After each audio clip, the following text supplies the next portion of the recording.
Outdoor preview here, brought to you by our friends at Gutterworks. Always well hung like Justin Barsha. Make sure to check them out. Links in the description down below. Josh and Kayla are at Redbud right now. Did you see the track updates? Were you disappointed in them?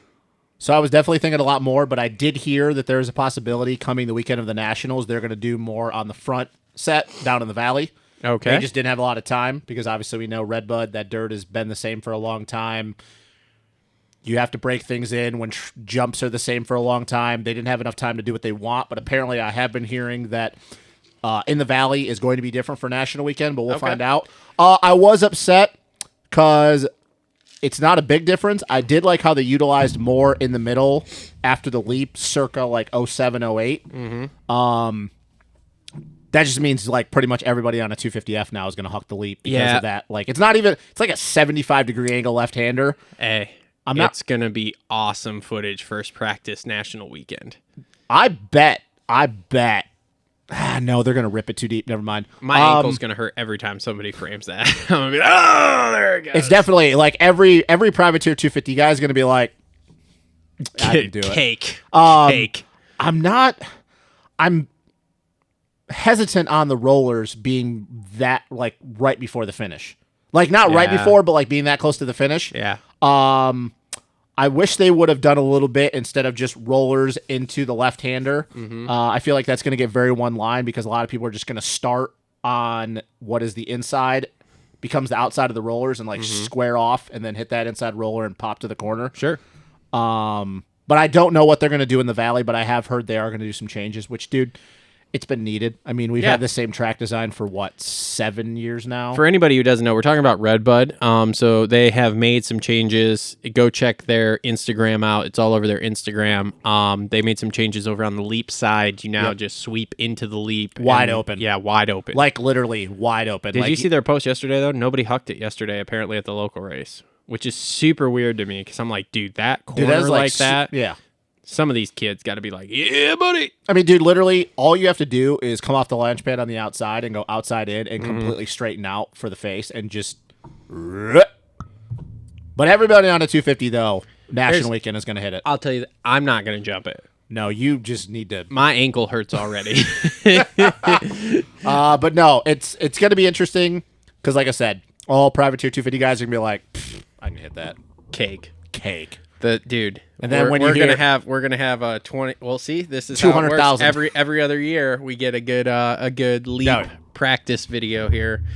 Hopefully, Fortner doesn't die on it. Yeah, if he's even there by then. He's riding. Yeah, but I've heard he's like not going to be back till the end of the series. Really? I have videos of him riding the other day. Well, I mean that may be the case, but what number is he? He's number 55 or 55.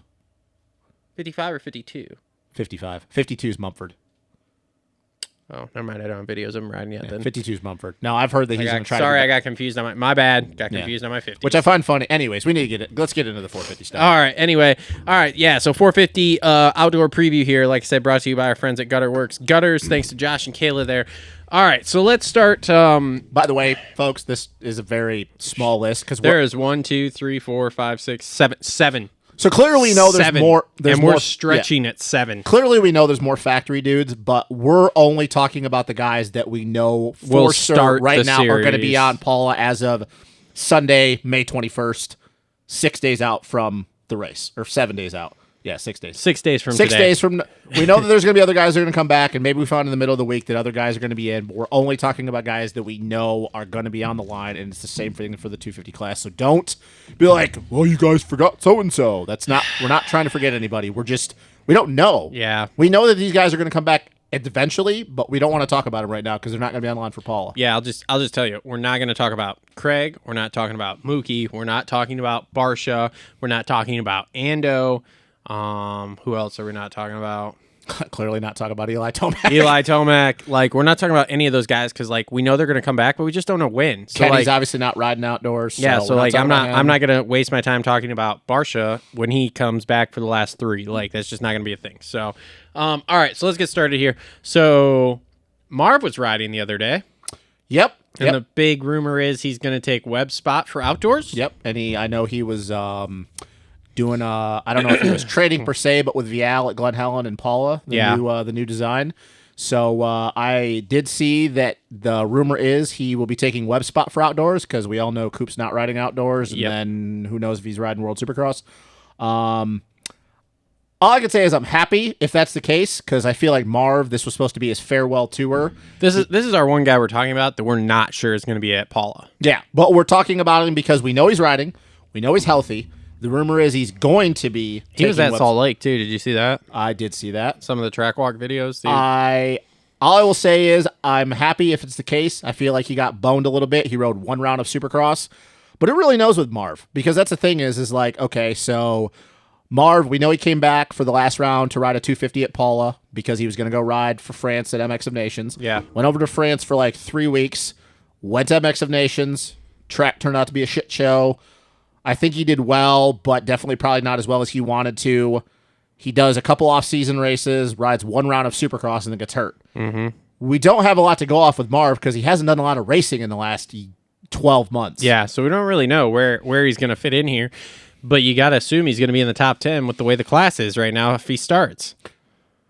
If he was healthy and he had been racing a lot, where would you slot him? I mean, he'd have to slot right in as a podium guy. You I would agree. have to think. I agree. Because, I mean, that's pretty much all he's done his entire career. I'm going to say basically that. So I think without the lack of information and data on Marv, I don't know what to expect. But that's the thing is looking at this list, and even if like he's not 100% or his cardio's not there or whatever, dude, you have to feel like he'd even maybe be a top 5 this coming weekend. yeah. Like looking at our guys, because here's the thing. What I said to you right before we started the show, it's gonna be a great year for a lot of privateer guys like Grant Harlan, Cody Schock, Kev, Clayson never does it, but whoever. Mm-hmm. But now a lot of those guys, Cullen Park, a lot of those guys aren't even going to be racing outdoors because they're either riding World Supercross or they're just not riding. Yeah. So, I feel like even Marv could get a top 10 in his sleep, and that's no disrespect to a lot of guys, but I'm here to tell you guys, you're going to see a lot of guys in the top 15 in the 450 class this year outdoors that you've never heard of. Yeah. This is going to be the weird, the last time I remember it being this thin was 2008. Mm-hmm. And this is not a shot at the guy that I'm about to say because he's a very talented dude and he's a badass on a dirt bike, Gavin Graysick. Gavin Graysick was leading motos at certain points in 08 against factory dudes because there was no one there. Yeah. It's going to be a really weird year. You're going to have local dudes like I said, you've never heard of that are going to get top 10s all year long. Mm-hmm. So, I don't know, man. That's even Matt Burkeen. Burkeen was only going to race so many rounds this year on his 2-stroke. Yeah. He's like, thin field. Dude, I'm going to show up at Paula. Mm-hmm. I bet you Matt Burkeen puts it in the top 20 this year. Easy. Because there's nobody left. Yeah. Grant Harlan, if he gets his shit together for outdoors, might have the best season he's ever had. He's supposed to ride the whole series. I hope so, man, because So, I don't know. You have to feel that Marv could easily get a top 5 this weekend, even without being 100%. It's just how far back is he going to be? Yeah. But I feel if he works his way into shape, I mean, dude, I think threatening for podiums is going to be rough, but he's got to be a top 5 dude most of the year. You got to think so. You'd have to believe Until so. a whole bunch of other guys come back. But that's the thing, though, is even with a whole bunch of other guys, how many guys are really going to be coming back? Yeah. And how many guys are really going to be motivated? Mm-hmm. Is Mookie really going to be motivated when he comes back? Is Christian really going to be motivated when he comes back? Yeah. Barsha, okay. He's going to be motivated because it's Barsha. It's Barsha. But, outside of that, who else are we talking about? Mm-hmm. Seriously, who else are we talking about? Yeah. I don't know. So, all right. Next guy up here, and this is going to be he's like a 450 rookie, I guess you'd call it. Garrett Marchbanks is going to ride the 450 for club here outdoors. Well, he still has Addison's disease, so I don't he know, was man. good. The rounds he did last year, he was good. I mean, he was 9 to 12, 9 to 13. Yeah, sure, something like that. But the Addison's disease thing is always going to be an issue for him.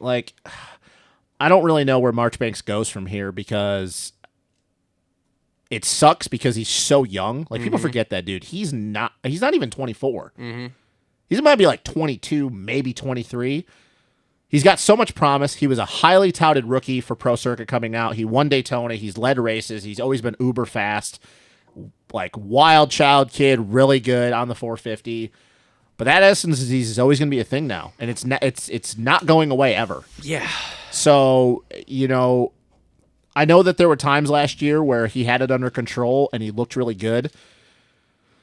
And once again, the thin field, you would have to think he's a top 10 dude all year long, but there's just going to be times, and this would be a question for Coach Rob. I'm no physiologist, so I don't know all the ins and outs of what Addison's disease does to your body after a lot of stress on it. It's not great. But at some point, he's going to have a flare-up, and he's just going to be riding around in 20th. Yeah. And it's not his fault. It's just one of those things. So I'd say top 10 all year long, but I don't know, because, who knows when that's going to flare. Dude, he could literally be fine, and then it just flares up, and it's well, that day's shot. So, and I almost feel like he's getting to the point in his career where, how many more chances he's going to get. Yeah. So. Well, I think he's a club guy until he wants to not be at this point, so. I mean, hopefully, because, he's still a really good rider, but. Yeah. It's just something you're going to deal with for a long time. He just got dealt a shitty hand, so. All right, okay, moving on here. So now we're kind of getting into the guys that could do some things here. Aaron Plessinger. Go ahead. What you think? I mean, so here is what I think of the list we have left. I believe we have 3 guys battling for the last podium spot, most motos, if nobody goes down. Well, or has bike issues, okay? Yeah. I believe you have AC, AP, and Dylan are fighting for that final podium spot. Because I believe the other 2 on the list are going to be very much like the top 2 were last year. See ya. Just gone from the rest of this list. So, and actually, I think this is more of a 2-horse battle for the last podium spot, because I think the third guy here, who we'll get to in a second, has some health issues going on too that might hurt.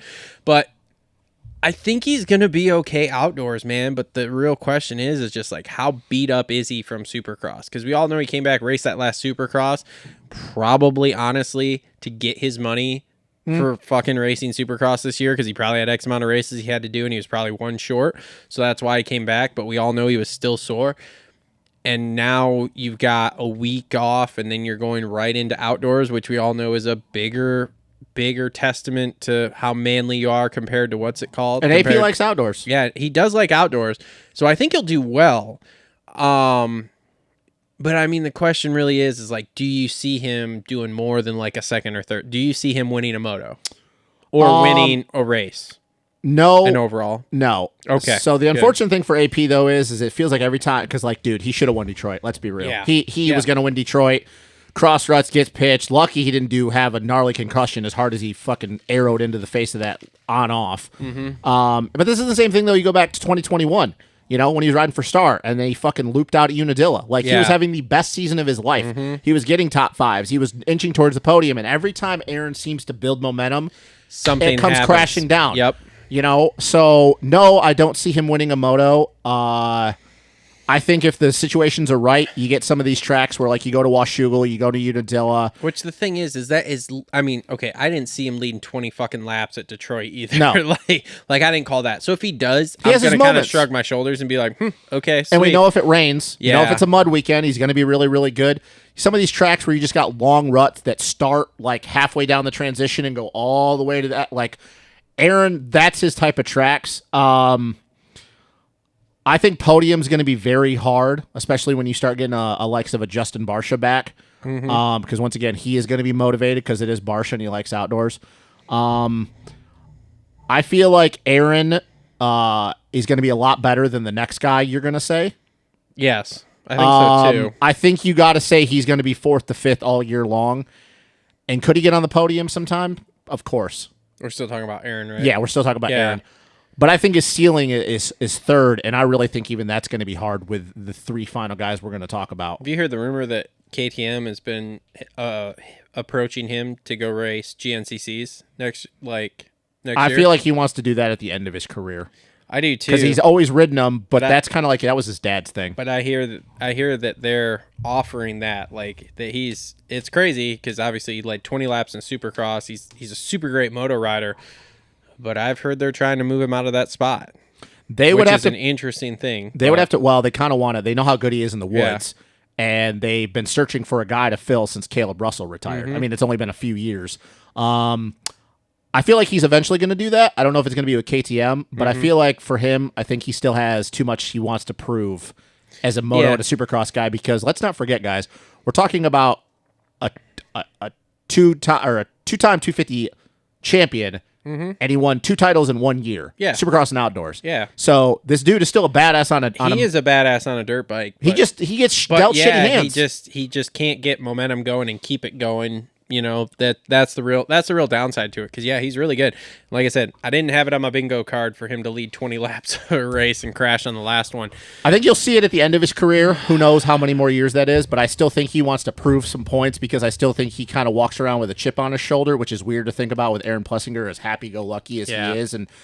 But I think he still is having too much fun racing outdoors and Supercross.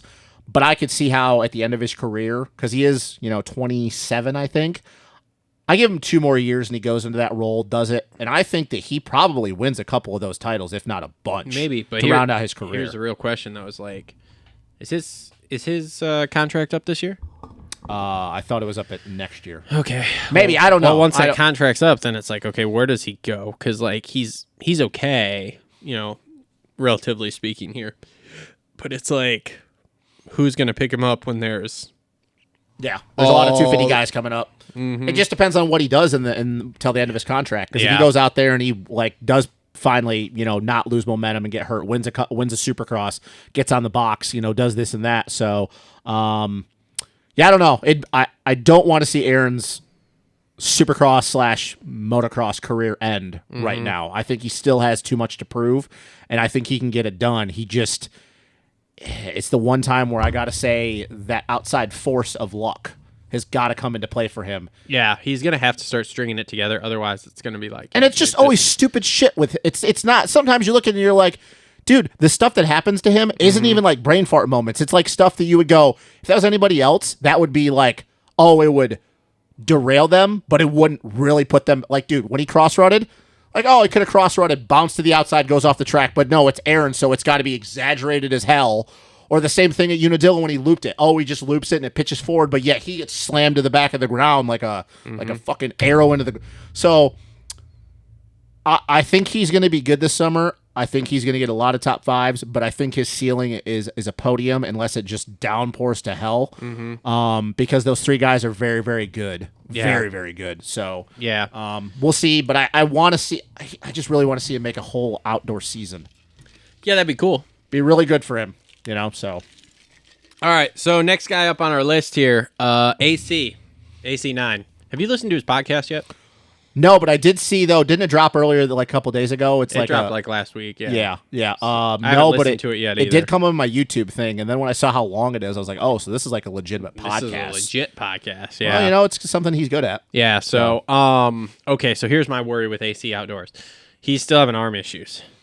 Yep. And that is where I think it's going to be his big downfall here. Now, don't get me wrong. With the field the way it is now, he's going to have arm issues and still get top 5s.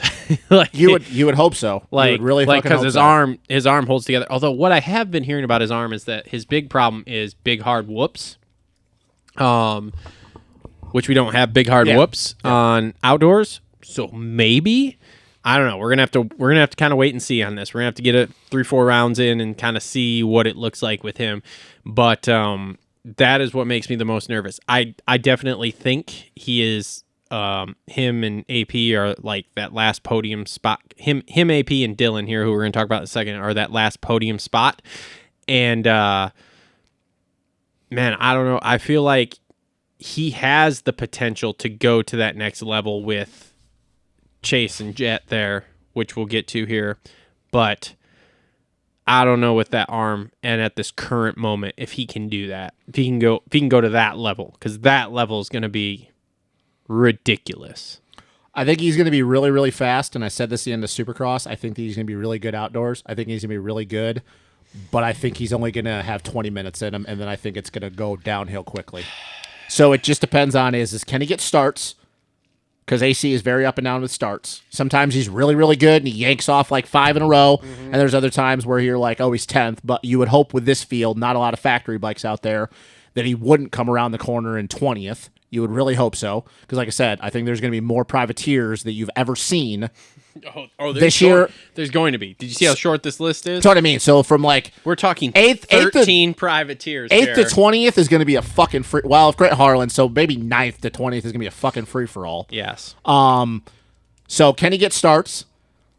Can he get over the mental hump of if he gets a start and he leads a few laps and he's getting pressured by whoever, if he can run that pace? Because I think it's going to be a mental thing too, because he hasn't gone that fast in a long time. And then after a few laps and he goes, okay, my body's good. My mental state's good. This is not happening too fast for me. Okay, I'm good. My breathing's under control. I'm good. I'm not rushing things. Can he get over it? And then when the numbness of his arm, how big of a gap does he have to the guys behind? Yeah. Who's, the top 3 or whatever. I think that's going to be a big thing. And I think a lot of people are like, oh, doy. Like, that's fucking obvious. But it's like, it's a very real thing for AC. Like, a lot of guys it is that don't have good cardio. But for AC's issue, it is. But it's not cardio. It's his arm. It's going to be a big thing because here's the difference with the cardio stuff. If you're mentally good, and even if your body's wore out, but your mental side of things is good, you can tell yourself to go to the next limit. It's going to be a struggle bus, and it's going to be all over the place, but his is like, his arm's literally going to go numb. It doesn't matter how mentally strong you are. If your arm's numb, you can tell your body to do whatever the fuck you want it to do. It's not going to do it. Whereas if you're like anybody who's ever done anything athletic, they know that if they're in the red, they can tell themselves to go to the next limit. It's going to be a struggle bus. Same thing, like, as a marathon guy, like, you're struggling, but you can go mind over matter. You can go the extra distance. Your fucking arms flopping around like a noodle. Like, it doesn't matter how strong you are mentally. You can't tell your body to go any further. So it's like, how big is his gap going to be? Because if his gap's big, dude, he could do well. But I think that if he's coming from the back of the pack a lot, you're going to see a lot of 5 to 7s. Yeah. Because I think that the 3 guys are going to be gone. He's probably like one of the biggest question marks in this group as far as like, is he going to finish 3rd or is he going to finish 7th? But let's look back to 2020, and I know it was just him and Zach Osborne, but Jesus, he was really good that year. He was. He was very good, and speed was next level. Like I said, but I don't know if that guy's ever coming back, though, because just his arm issue. Out of these guys who are not Jet and Chase, he's basically the one guy that I'm like, okay, he could go to that level speed-wise with those guys and stay with them if everything's 100% healthy. But it's just, I don't know if the arm's going to be healthy, man. That's the biggest thing is I think that he can be really good, a lot of top 5s, but it's going to be so start-dependent because if he's not, it's going to be a lot of 5 to 7s. Look here, I'm on the same page as we were for Supercross. Just do all the laps. Yeah. Like, just make it through all 11 rounds. Yep, for sure. So, agreed. All right, next up on our list here, this is your boy. Yeah, you got some explaining to do with some of the comments you've just made. Have you seen any of his videos right now? No, I don't think there's any out there. There's been some videos of him riding. There has? I'm not overly. I know it's. Whatever. But this is what he does, though. I know, but I'm just saying, it's like sometimes you see these guys riding, and you're like, whoa, yeah, like that's fast. But those are the guys though that usually don't bring that to race day, though. Yeah, I mean, I'll agree, but it's like there was one I saw the other day, and I went, what is he doing? Yeah, he looks like a squid. Like, no offense, he's a great rider. Obviously, he's not walking around in a fucking walking boot from Case in the finish line. 2021 outdoor champ. yeah, 2021 outdoor. Like, he's champ. great, but like, it's like when you have that in your head, because the only thing I have remaining in my head about Dylan outside of fucking Supercross failures is like his outdoor championship and how good he was that year. And so the first video I saw the other day of him riding, I went, what is he looks terrible. And then I saw one yesterday and he looked a little bit better. I don't know. Well, see here, Supercross was actually going decent for him until he got hurt in Houston. Big question mark for me here.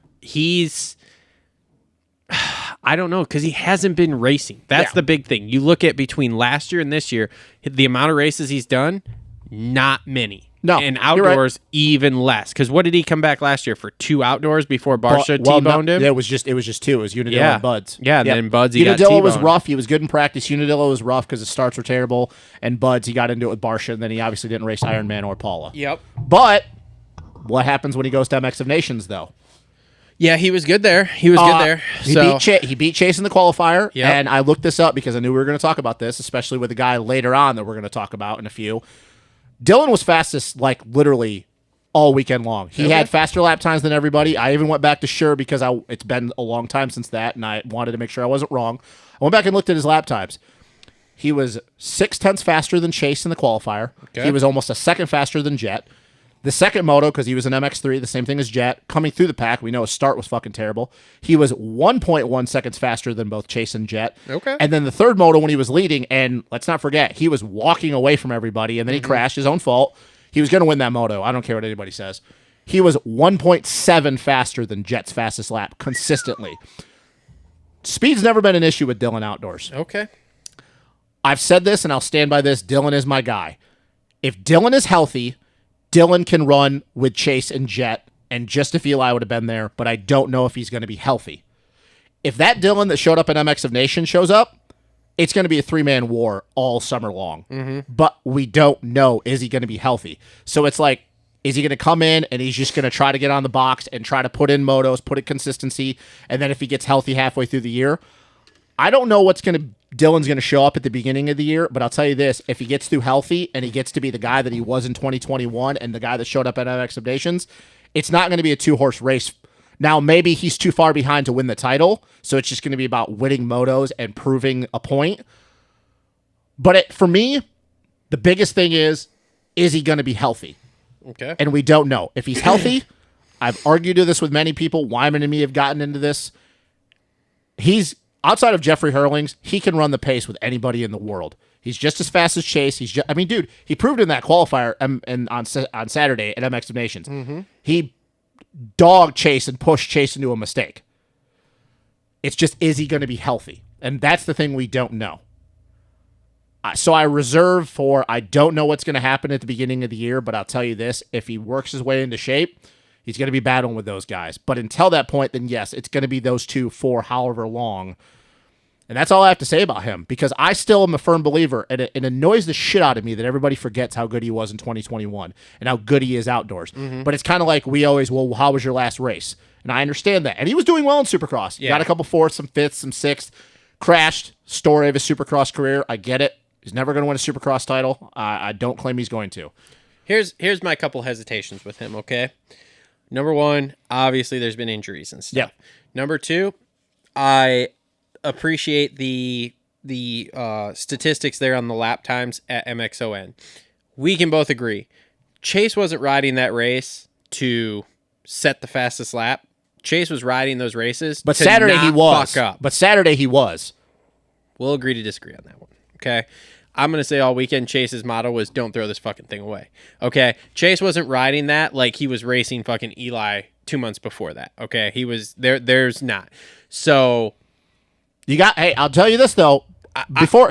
Be careful with what you say right now though, because then you're going to contradict yourself when you start talking about Jet. yeah. So my thing is, like with Dylan here, number one, I'll agree with you is he going to be healthy? We got to see that, like, how healthy is he when he comes in? Number two, I totally agree with you of in 21, he was fantastic. Like, he was so good outdoors. But here's the thing that might be lost in this.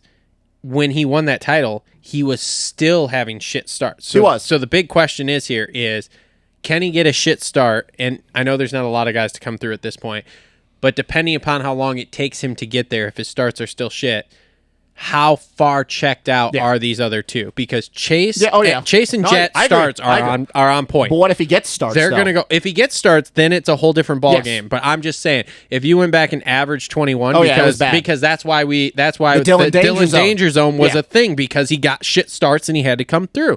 So my thing is like, if he's getting those shit starts, and with the level that it's gone to, and I will agree, at MXON, he rode fantastic, and like you said, you can go down to the nuts and bolts of it, which is the numbers of his lap times were faster. But he also went out there of, hey, I've got nothing to lose, and I need to prove that I'm as fast as these guys, and he did, okay? But then again, I think there was some different, the Jet thing's different, but I think with the Chase thing, there were different intentions going in. Jet's thing was, do not fucking toss this weekend away. Yeah. We need to win this. Yeah. Jet's a completely different story. Jet, who knows what the fuck Jet was thinking?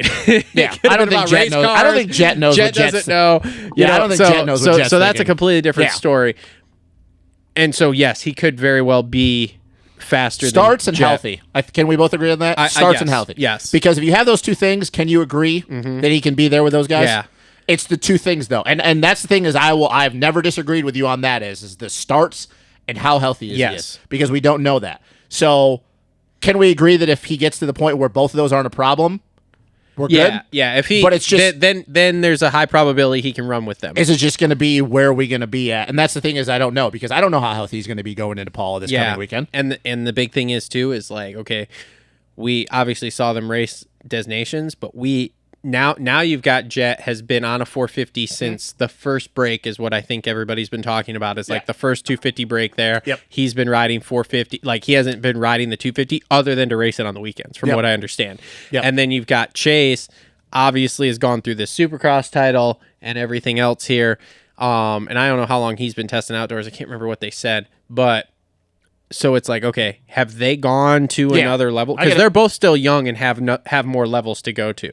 That's another thing that I think we need to look at with Dylan too is like, okay, Dylan's not 19 or 24. No, he's 20. He's 28? 28 or 29. Yeah. He's been doing this for, I mean, he's been so pro for 14 years now. So I agree. But it's like as you get older, the levels get smaller that you can go up at the level these guys are at. So, and Dylan's not going to race much longer anyway. Yeah. So that's the thing is. So we'll see. Yep. I agree that if he can get start style in, and if he's on point like he was with Des Nations last year, we could see a 3-rider war here all summer, which would be awesome. It could have been, and it could have been 4, which is the real bummer. Yeah, the winner in all of this is us. But if he's lacking either of those, then it's going to be a long summer for him. And I agree. And it could be one of those things too that we get down to like the last 3 or 4, and it's like then he hits his prime, and then all of a sudden he's dominating these two, and you're going, "Whoa, what could have been?" Yeah, but no, I agree. So, but I do think he's going to have a good summer though. Yeah, I do too. And once again, we do know that Dylan, even though he has 2 250 Supercross titles, he's an outdoor guy. He loves fucking outdoors. Like, and that's another thing too. Cardio. You're not gonna wear Dylan out. No, like that's the thing. You're not gonna wear him into the ground where all of a sudden he's just tapped out. Because once again, that's where the whole Dylan danger zone. Good news for Dylan. Barsha's not riding the first few rounds, so he's not there to torpedo him. So we'll be good. So all right, which Honda guy you want to talk about first? So let's talk about Chase first, because I feel like with Jet, there's the hype thing, and I feel like we kind of should feed into that. So let's talk about Chase. And let's not give our prediction just yet on what we think's going to win the title. Let's just talk about Chase and himself. Here's my big question with Chase. Do we have a Supercross hangover? Do you think he does? I don't know. Because of the fact that this title really, and he earned it. We've talked about this. He fucking earned it. I'm not gonna I put this out on the last show. And I know you listened to it. I've seen the comments, dude. They were arguing hardcore. Oh, that Chase one guy this? had like 9 replies before I even got in there, and I'm like, wow. Chase earned this. It's a bummer that was the last time we seen Eli, but hey, you got to finish the races, or James Stewart would have a whole bunch more wins and titles. And my thing is like, okay, I don't know if you read those comments. Oh, but they those were fuckers stupid. That were they like, were stupid. He was not the fastest guy. He was the fastest qualifier at 16 of 17 rounds, and I don't remember how many individual qualifying sessions. And here's the thing, fucking bench. And here's the one thing I'll say about that, since obviously I wasn't on that show, and then we can get back to talking about the thing at hand. Everybody's saying in there that like Eli was doing this, take away this. Here's the thing, guys. Eli was only riding conservative because of the fact that Chase threw away races that Chase should have won. Yeah. Had Chase won those races, Eli wouldn't have been able to. We're not allowed to talk about that. We can't talk. If we were going to talk about that, well, then you got to talk about Eli. Chase would have 35 points. He would have won. So, yeah. I'm in agreement. Chase won the title fair and square. Like, it sucks that Eli, but hey, you got to compete. You got to be in it to win it. It's just like with any other thing in the world. You got to be there till the end. Funny thing I saw this week was that it was like, you seen that meme with the guy sitting there with the sign on the table that's like, says something and then changed my mind. And it's like, Ryan Dungey is the most forgettable champion ever. Google it, kids. And I was like, oh boy. Oh, shots fired across the bow there. Well, RV would be like, ha ha ha. Anyway. RV's got 9 titles. He should have had more. He's like the second most forgettable champion ever. Like, which is ridiculous. Crazy. Which is ridiculous because there is a whole generation of people that don't realize how much of a fucking badass RV was on a dirt bike. He was a fucking monster. Like, dude. I'll tell you this right now, and Wyman and me, and I'm not an RV fan. Love to watch the dude ride. Could watch him ride all day long, but I was just never an RV guy. RV, had he wanted to keep going, would have kept winning Supercross titles and outdoor titles. I honestly think he would have kept going had he had someone like Tomac here, where he switched teams before he got to that point, and then I think he would have switched teams, and I think you would have seen a lot of titles. And here's the thing too, and we're getting way off, but this is the last thing I'll say because I like doing this to people. This isn't a prediction. This is a spoiler. Eli wouldn't have as many outdoor titles as he has now if RV would have stayed in it. RV would have beat him. 100%. You know why? Because you couldn't break RV. Stu tried, and he couldn't do it. Yep. So anyways, I don't think Back to the Chase thing. I don't think Chase is going to have a Supercross hangover because of the fact that I don't think he wasn't in the mode of I'm going to win this Supercross title. I agree with that. Because if it would have been Eli, you could be like, oh, yeah, well, maybe not because it's Eli. But if Chase would have just been winning this title and it would have gone down to, I'll wrap it up 2 rounds early or whatever, where like, oh man, Supercross hangover, like holy shit. I think all of this happened too fast for him because he was started testing outdoors. I agree. I don't know the date, same time as you, but I know he was starting to ride outdoors pretty early. Yeah. He was in full outdoor mode. I don't think he's going to have one because I don't think this happened too quickly for him to have a hangover on it. Mm-hmm. We've said this about Chase. Can he get over the hump? Even though this is not the way he wanted to win it, he still knows he fucking earned this 450 title. He won it. He went to war with one of the baddest dudes on the planet riding a dirt bike on this side of the pond. And he gave that man everything he could fucking handle. And the hardest outdoor title fight of his life last year. Mm-hmm. And there's a lot of people that said Chase actually should have won that title. There was a lot, and coulda, woulda, shoulda, whatever. But there were some rounds where Chase bopped himself in the head and did something stupid. Mm-hmm. And you know what? It's hard to disagree with it. You know, there were some rounds where, like I said, he sextons himself or whatever. He just sexes himself right into the ground. He sexes himself right into the ground. But no, I don't think he's going to have a hangover. And man, it's scary to think that we just could see like the next level of Chase Sexton. Like this is what it needed for him to get over the hump. Mm-hmm. And here's the thing. We know that he's going to come in with a chip on his shoulder because we know that it's him and Jet, especially what happened to MX of Nations. And by the way, anybody that thinks those two are all chummy, and I know they did it this beginning of the year where they were riding and talking to each other, those motherfuckers don't like each other. They may not hate each other because that's a very strong word. Yeah, so I was having this conversation with somebody last week. They're cordial to each other. They're very professional with each other. For sure, because hate is you have to do a lot of shit to hate someone on your own team. And no one outside of Chase's inner circle is going to ever hear him say a bad word about Jet. No, because Kier would slap him upside the head. Yes, but I bet with Kier and some of these other guys behind closed doors, it is I bet he's even probably said this to Lars behind closed doors. I was going to say, this is going to be I fucking can't stand this kid. And I think that, there's a lot of people, and we'll get to the Jet, there's a lot of people that think those two are going to get into it a few times this summer. I really think we should make a fucking Michael Jordan documentary about Chase Sexton. I've been watching that this week because The Last Dance. I took that shit personally. Because I took that shit personally. Because Chase, to me, and I know we kind of make fun of him here and there, but Chase, to me, is the, dude, he reminds me of the Michael Jordan of Supercross and Motocross. He has that mentality. Yo, MJ, you going to pass? Fuck no, I ain't going to pass. Yo, Chase. No. So, yeah. Dude, I've said it before. When Chase is not doing Chase Sexton things, which I think we're getting to the point that we're getting over that hump, it's very hard. It's the same thing with Jet. It's very hard to critique him on a motocross track when he is tuned in. When he is in the zone, Chase does everything right. His technique is next level. His ability to break down a track when it is getting rough and the things that he can do with how he connects the track together is next level. Like I said, sometimes he does this. He just reacts. He relies on muscle memory. But I think we're getting over that hump. Like you watch him, and he has perfect form. He's strong. His cardio's never an issue. It's very hard to say anything wrong about Chase when he was at Paula. What he did to Eli that second moto at Washougal last year. Like, dude, what he did at Unadilla. It's very hard to go. I don't have a weak. If that mental thing is done, what weakness does Chase Sexton have? That's a good question. Yeah, he doesn't have any. He is so good, and he is so fast. And Jason Thomas was talking about this on Pulp last week. He made the comment: is he the champion with the best technique ever? I would say RV has better technique. Because there's times you got to go back and watch RV at his moment. There's times where you watch. We're not going to get into this because I could get into this debate with anybody for a long time because I love talking about this shit.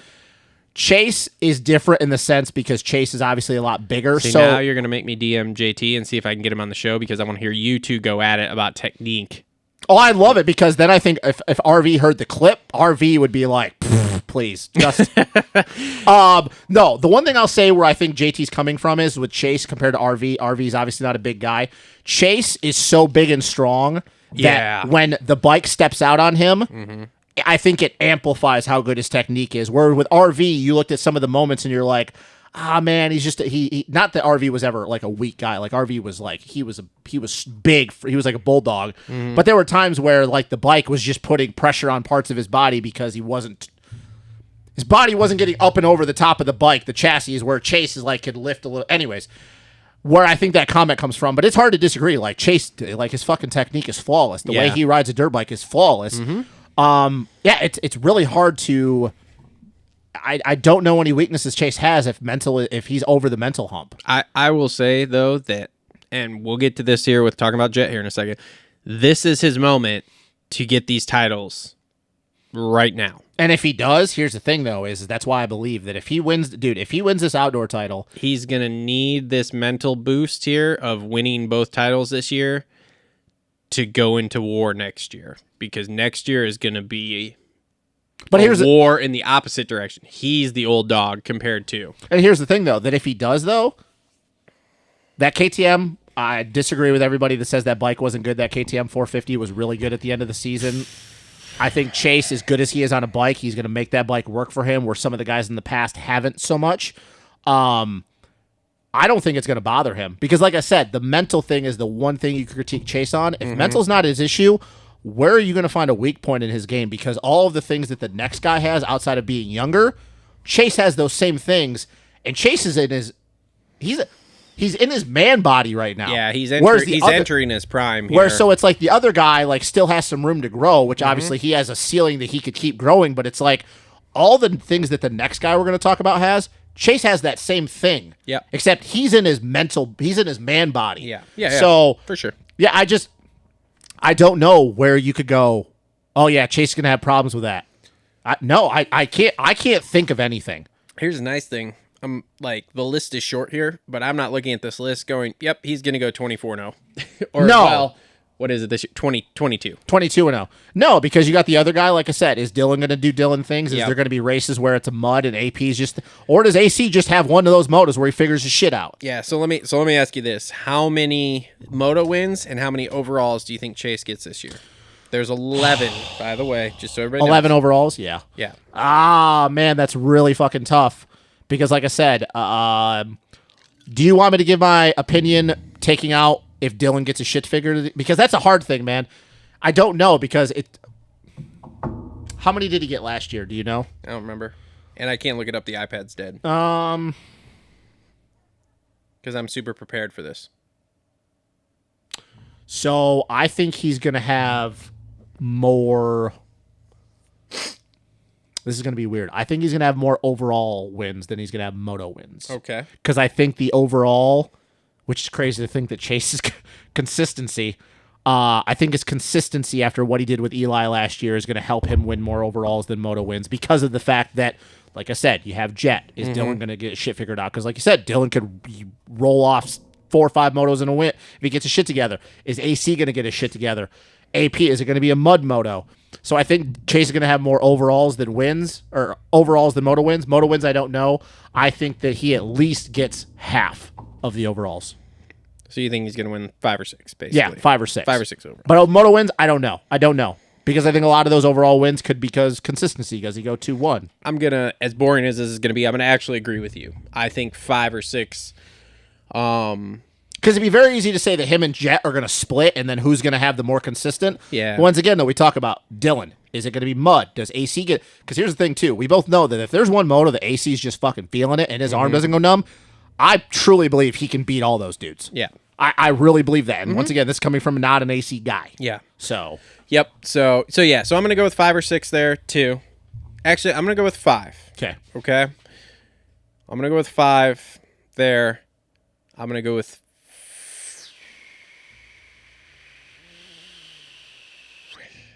4 for Jet, and I'm going to go with 2 for Dylan. Okay. Is how I'm going to split this. I could definitely, I could see that. That's going to be my reserved thing. Now I could just start fucking ranting about Jet, which is what we're going to do here in a second, but I'm going to be somewhat reserved on it. Okay. And just... All right, well, we're on to Jet. And we're on to Jet. Rant along, because I know you want to rant about him. I am so fucking pumped to see how this goes. I think we all are. It's going to be good. Don't Oh, get for me sure. wrong. He's going to be good. Of course. You're not that talented and it's not going to be good. Do you think, let me ask you this question.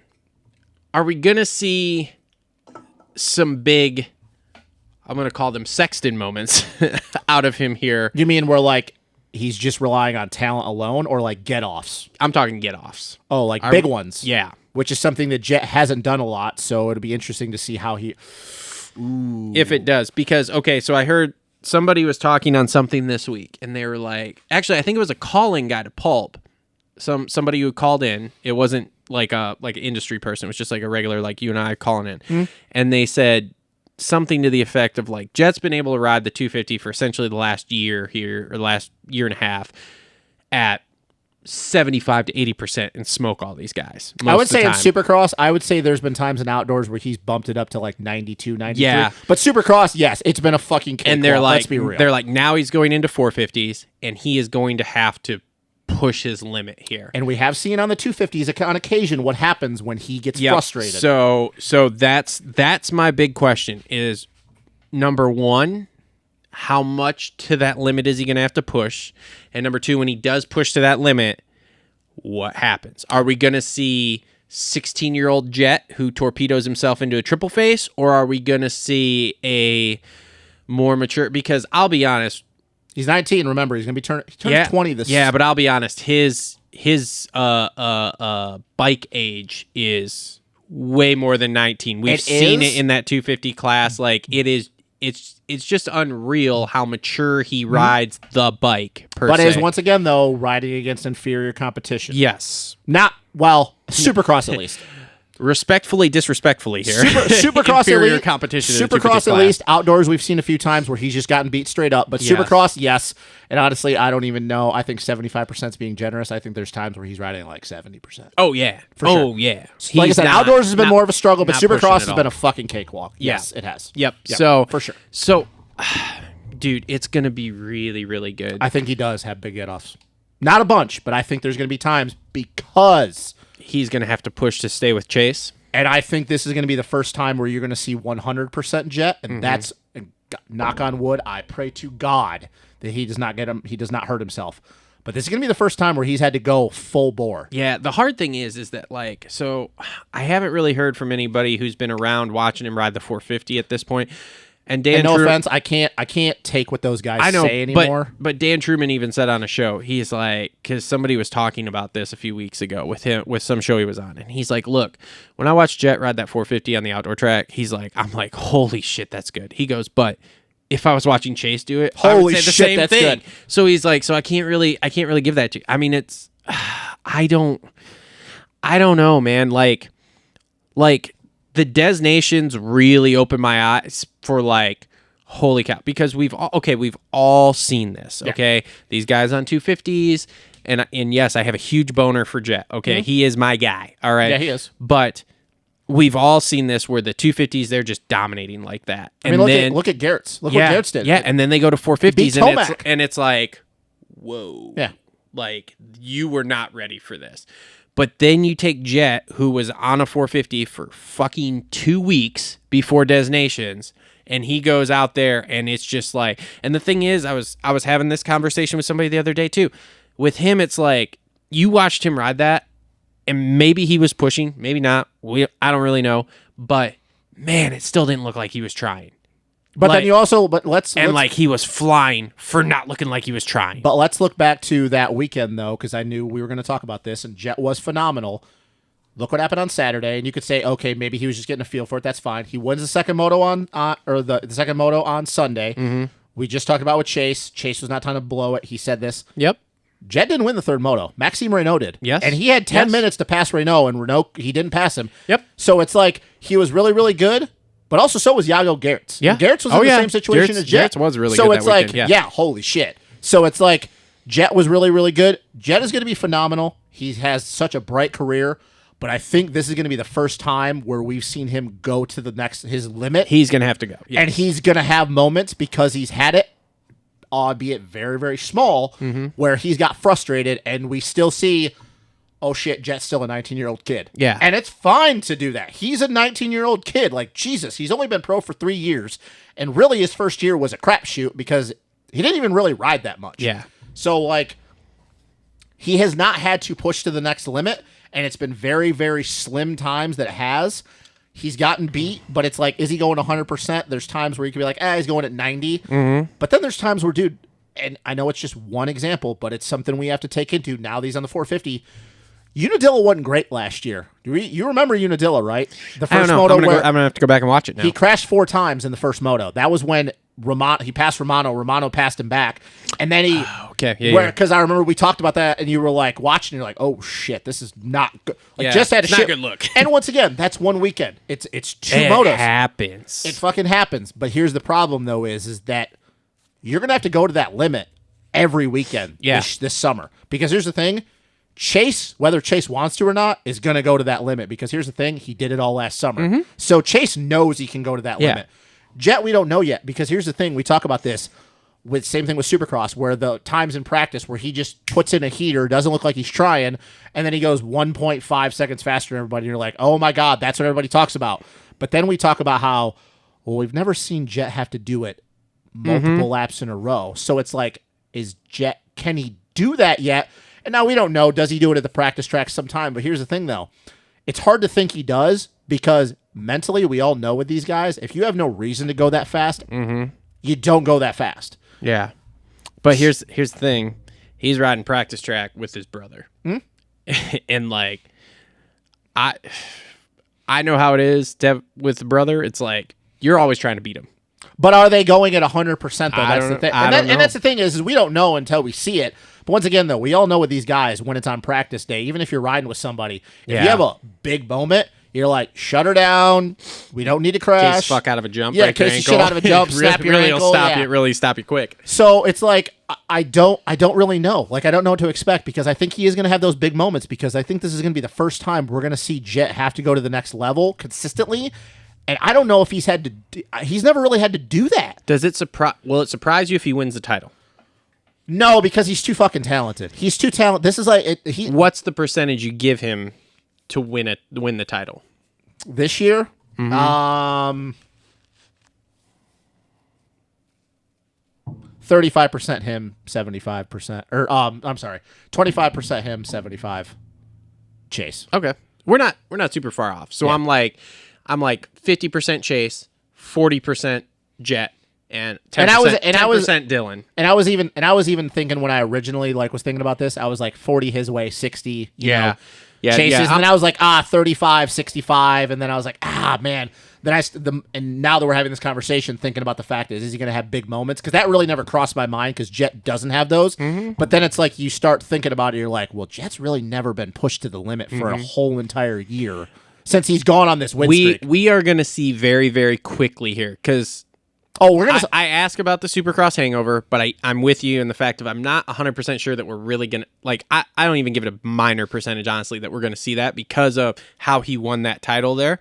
So we're going to see very quickly how Jet's going to handle the pressure of having someone that can push him. So I think by the time we get through these first 3 rounds of Paula, Hangtown, Thunder Valley, I think we're going to know, okay, he can handle this. And, it looks like Jet of the 250s of, he's just chilling and, figuring it out. Or he's pushing and he's having moments. Well, I think we're going to see this quick. And how great is it that we get to see this? What track are we going to this coming weekend? Paula. What track are both of these guys Paula. really good at? Oh, man. I thought about that, too. Because it's Chase is a Paula guy and Jet's a Paula guy. And you're like, I'll say this because I do believe Dylan is not going to be 100% this weekend. we need to go back and look. What was the biggest gap to third? I was gonna say, do you think they win? Do you think they yard everybody else by over a minute? Both motos? Because I don't think Dylan is going to be 100%. It's going to be bad. Because I think we're gonna fire right off the rip here, because I do think that your Chase is going to want to come out and set the tempo. Oh, practice this summer is going to be fucking awesome to watch, because we talk about this. How often in practice do we see these guys, one lap heater, and they're like, I'm done? Because let's be real. When you get to that level, even if the field was deep, they don't really give that much shit about. They don't really care that much about their gate pick. They're like, I'm fourth. Okay, fine, whatever. So if you're in the top 10, you're fine. I can make it through the way, especially with Chase and Jet or whatever. Yeah. There's going to be a whole lot of times this summer in both practice sessions where Chase goes to the top of the board. Jet's going to come in. He's going to look at the lap time. He's going to be like, all right, put in a heater. Chase is going to go, all right. Yeah. Practice for the first time in a very long time since the Stu Ricky days is going to be incredible to watch, because you're just going to see balls speed. Just one lap fucking wide open. Let me just tell you this. Figure out who's on a heater lap first and just alternate. Because that's what's going to happen. And here's the thing, too. Anybody that's filming in any of these races this summer, and they look like they're and you always know, like if you've been around this long, you know when they come over the finish and they just start pumping into the ground, get your camera out, because it's going to be a thing of beauty. Yeah. And by the way, I'll put this out here. Anybody who's going to the races who takes vertical videos with their phone, like you're just, filming for your own personal social or whatever, we are more than happy to give you a shout out. If you want to send those videos, just DM me. I'll give you my number. You can text it over to me so that way I can, because we're constantly looking for shorts content here. So, because like I said, practice, I think you're going to see some wild shit. Like I said, the first time, and I think you could probably go back to 06, where it's a legit who's going to be wants to be faster. Yep. Because it's going to be a thing between those two. Because neither one of them is going to want to be second in practice. So by the time we get to Red Bud there, do you think one of them's not going to be pitted in the same spot in the semi, or do you think they're going to be cordial enough all summer to be? No, I think by the time we get to Red Bud, I think Jet's going to be over here, Chase is going to be way over here, on Hunter each and end. Chance are going to be in the middle. Yeah, Hunter's going to obviously be by his brother, like he always is. Yeah, and Chance is going to be over here by Chase, and Chase is going to be all the way at the end of the semi. And then if they start going to the track, what they were doing last year, where they had the 250, where they have the 250 rig and a 450 rig. Chase is going to go all the way over there with a 250 rig. And he'd be like, yo, Hunter, you want to be next to your brother? Yeah. So here's one more question before we get into whatever you have. Like, do we want to pick who we think's going to... do they have a moment at all this summer where they actually take each other out? I don't know. Because me and Wyman have been talking about this, and Wyman believes that he thinks at some point, if it's a battle for the title, because Chase is going to KTM. I don't think we'll see any of that until the very end, and that's if it's like the last race and the title's on the line. Because here's the thing. Chase is too respectable of a rider, and so is Jet, okay? Now, I think Jet respects Chase. Yeah, and Jet is also Australian, and he's not afraid to get into you if you start being shitty, but Chase has too much respect, because look at how many times Chase could have thrown it into Eli, and he just respected him so much and respected the racing so much that he just didn't do that. But neither one of them are those guys. So, but I will say two things though. I think Chase though, I don't think he's gonna tee off on him, but I think he owes Jet one for that incident at MX of Nations last year where Jet completely took his front end out and before the finish. He didn't take him out. So I think Chase... I forgot about that. Yeah. So that's why I asked the question. I think Chase is going to be like, you get one. Yeah. But I don't know if it was Pulp. Jet was on maybe it was Pulp. Jet was on a podcast most recently, and they were talking about this. And apparently Jet never brought up Chase's name as far as like who he thinks is going to be a contender. Apparently Chase was giving more credit to Dylan than Chase. And I don't think Chase gives a shit about that anymore at his time of his life. But that does make me wonder. I go, is Jet trying to play mind games before we've even gotten the series going? Because I guess they were asking him, like, well... Do you give Jet that much credit for thinking that hard? No, not really. That's probably a Myrtle thing. That's a Myrtle thing. I don't think Jet knows what he's going to do when he gets up in the morning. If you were telling me Hunter was saying that, I'd be like, that's premeditated. That's Hunter, yeah. But that's Myrtle. I mean... Jet, I'm not... Yeah, I don't even think Jet knows what socks he's going to wear when he gets up out of bed. Because Jet's just kind of like, well, you know, I'm 19 and I'm cool. I love this kid because he's just like he's just fucking so whatever. good and he's so oblivious. Yeah, to I know. stuff, He just man. doesn't get it. Oh man. All right, so Great. Who do you think wins the title? man, I got to give it to Chase. I really do. Being that I just said 75-25, I got to give it to Chase. Yeah. Not that it would surprise me if Jet did win this title, but I think that Jet's time's coming. But I think these next couple years, I think that Jet is going to give him hell. But I think this is Chase's time. I think that with Eli retiring and Chase finally getting the burden of winning a 450 title, I think these next couple years is Chase's time. I think Jet's time's coming, but I think he's just going to have to wait a little bit. Yeah, I would really love to see Jet win it, but the realistic side of me is like, this is pretty much Chase's title to lose. Yeah. So unless the only thing that throws a wrench in that is if Dylan comes out just firing. Yep, for sure. Next weekend. If he does that, then all bets are off. Oh, I agree. I don't know at that point because I don't see that happening. No, I don't. Yeah, I don't think he's healthy enough. But I do agree. If he comes out firing and he's Dylan that we all know, then I don't fucking know. I don't know who. But in 7 days, that could change. Yeah, for sure. But I really don't know. I really don't know because I think they're all three too good. And Dylan obviously has an outdoor title that those two don't have yet. Yeah. So it's like, who fucking knows? But yeah, I got to give it to Chase, man. I think me too. I think Jet's time's coming.